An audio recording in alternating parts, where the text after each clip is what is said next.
Good morning. One of the most important instruments on a boat is the depth gauge. And there, he's just gone to blanks. Thank goodness for that. Oh no, he's back. Yeah, the depth gauge, because obviously on a boat what you don't want to do is try and sail in water that is too shallow for your keel. You would, as they say, run aground. I had an old antiquated Seafarer 5, it was called, depth gauge on this boat, which had spinning, whirling things and lights and buzzy noises and all kinds of things. I've updated it to the very latest technology available. Unfortunately, the current depth reads 20.7 meters. The actual depth is 4,900 meters. I'm over the Biscay Abyssal Plain in probably its deepest part. So I think it's fair to say that my depth readings are suspect. Yes, I think we'll say suspect. Still, happy days.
The key to the ignition to my diesel engine appears to be mislabeled rope, when clearly it's not rope, it's a key.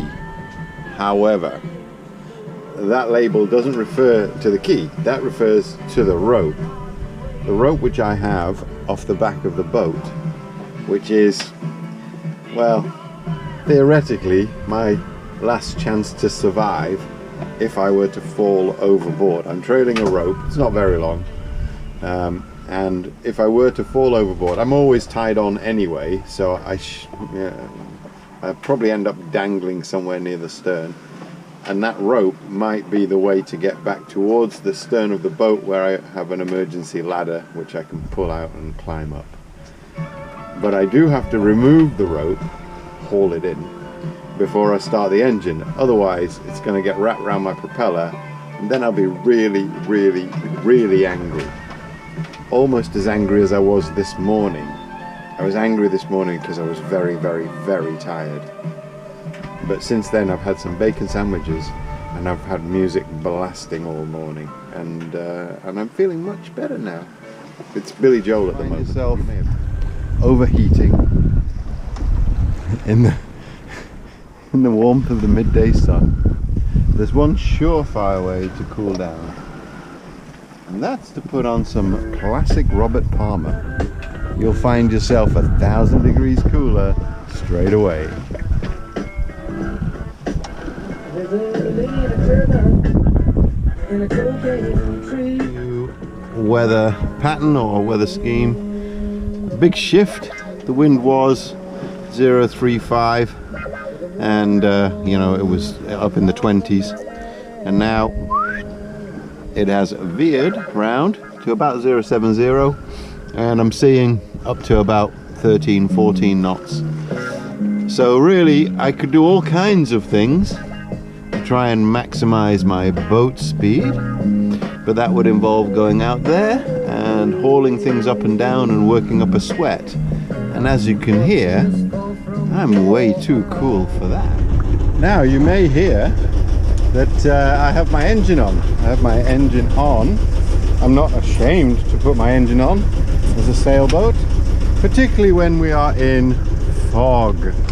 And we're in fog, and despite you can see some waves moving through here, I think this is just stored energy because the wind is dead. There's like 1 knot of wind, and because we're in fog with no wind, I don't want to be bobbing around drifting wherever, unable to maneuver. So I've adopted the status of a power-driven vessel by turning on my engine, and I shall now make the appropriate signal. Now you might laugh and wonder, why on earth are you making fog signals in the middle of nowhere, David? Well, have a look at this. There just so happens to be another bloke in the middle of nowhere. This guy only has his MMSI code in his ASI transponder coded. He doesn't have his call sign or any crap like that, or what type of vessel he is. Well, it's a Class A transponder. They don't tell you what type of vessel he is, size or anything.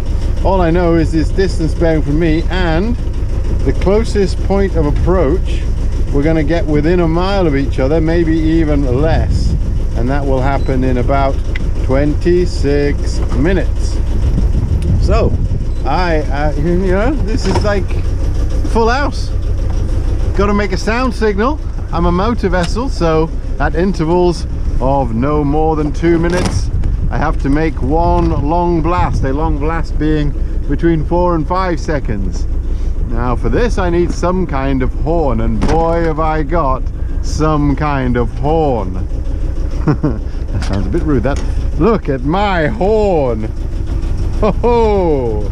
And this is what she sounds like.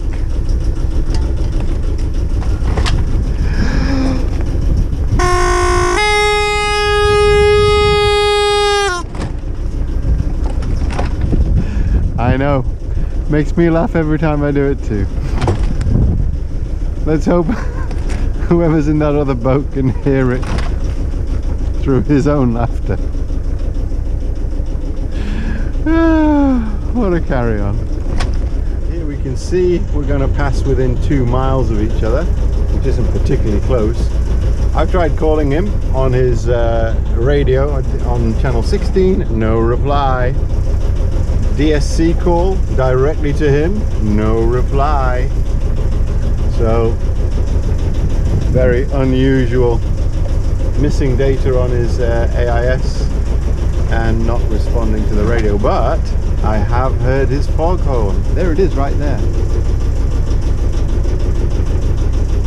So at least he's doing something, which is great.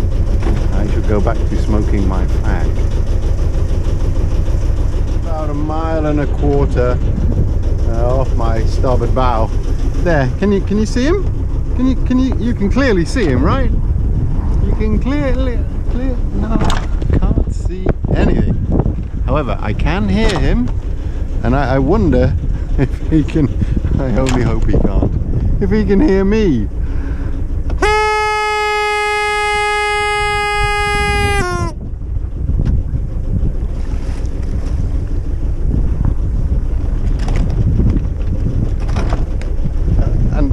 Right at this moment I just noticed I got a message from my sister. It's like, can't chat right now, busy blowing my horn.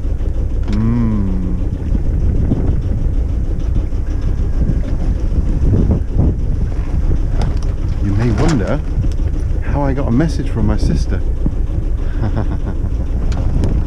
have one of these. Oh, there, can you hear him?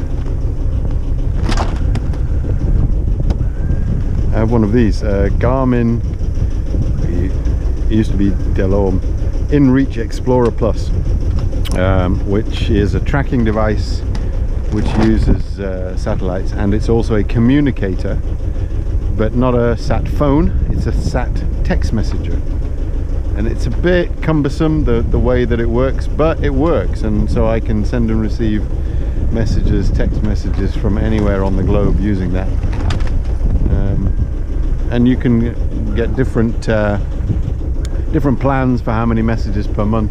I actually made the mistake of getting a limited number of messages for this trip because I thought not many people would be interested. Every man and his dog is sending me messages. It's going to cost me a fortune because once I go over the 40 limit, then I'm going to be paying, I don't know, $1 for every message or something. Still, never mind. Oh, nearly 2 minutes, better blow again.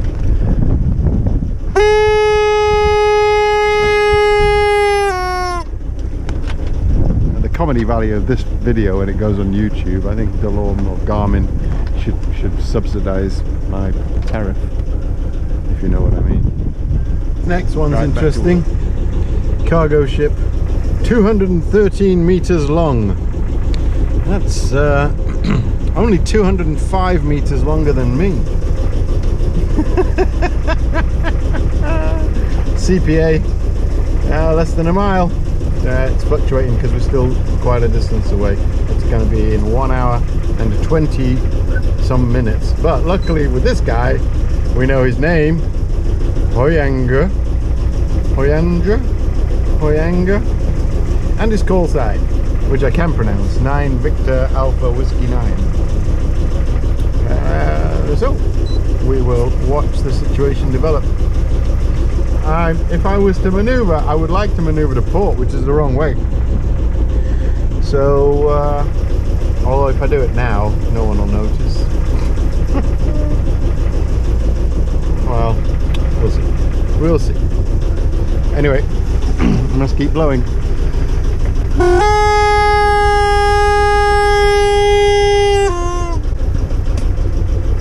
It doesn't get boring, that, does it? It really doesn't. It's 2 miles away, so visibility is greater than 2 miles. Lovely. We're sailing on the wind. Nobody's steering, just a piece of bungee.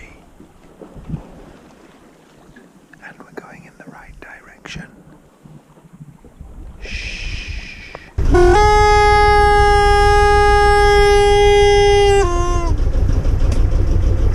It doesn't get boring, that, does it? It really doesn't.